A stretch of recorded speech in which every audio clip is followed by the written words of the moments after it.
you've mastered the intermediate routine over 6 weeks or more, then you're ready for following the advanced routine.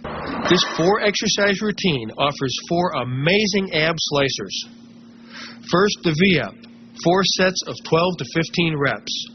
Then the crunch, 4 sets of 15, compounded with the hip thrust, 4 sets of 15, and then finally the oblique crunch, 4 sets of 15 to 20.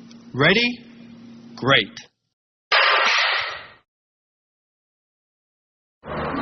The V-up works both your upper and lower abs.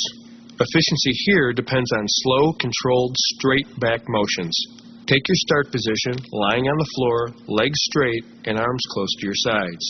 Now bring your shoulder blades a few inches off the floor while simultaneously bringing your feet up to roughly the same height.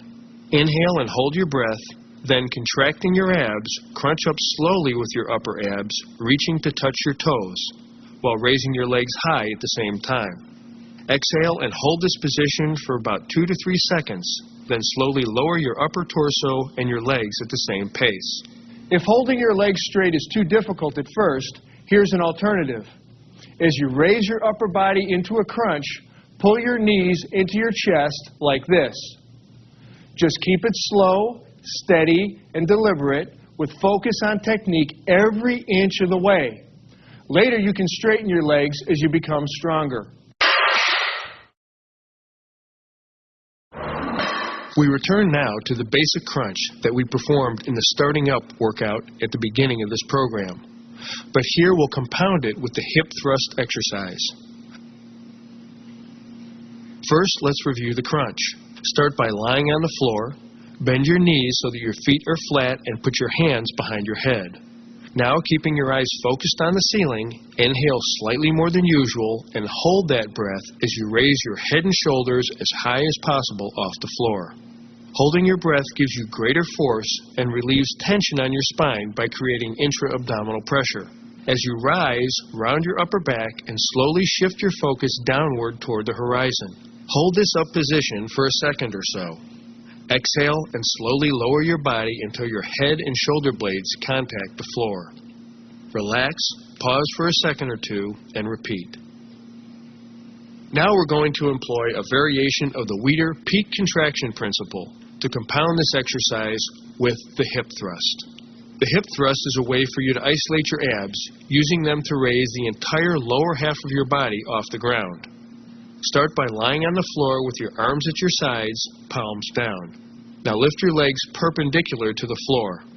Focusing your mind on your abs so that you use them only. Lift your hips a few inches straight off the floor, pushing your heels up toward the ceiling. Your range of motion here should be very limited. Keep your movements slow and controlled, without any rocking or jerking. And here's a pro tip. If you want to increase the intensity, try this exercise on an incline board and follow through with the same motion into your reps.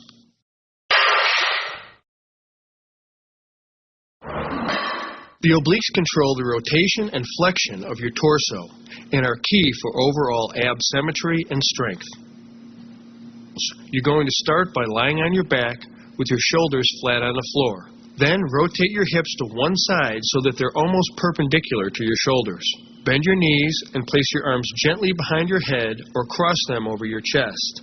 Now to begin, inhale and hold your breath as you curl your head and shoulders up slightly. Contracting your obliques, raise up until your shoulders are approximately 20 degrees off the floor, and hold that position for a second or two. You don't want to twist or bend your head. Also, be careful not to push the head-shoulder raise as high as possible, which can strain your neck, which at the moment is in a vulnerable, rotated position. Finally, only raise your head and shoulders, not your rib cage, which will also put unnecessary pressure on your spine. Exhale and slowly return to the start position. Take a moment at the bottom, then repeat.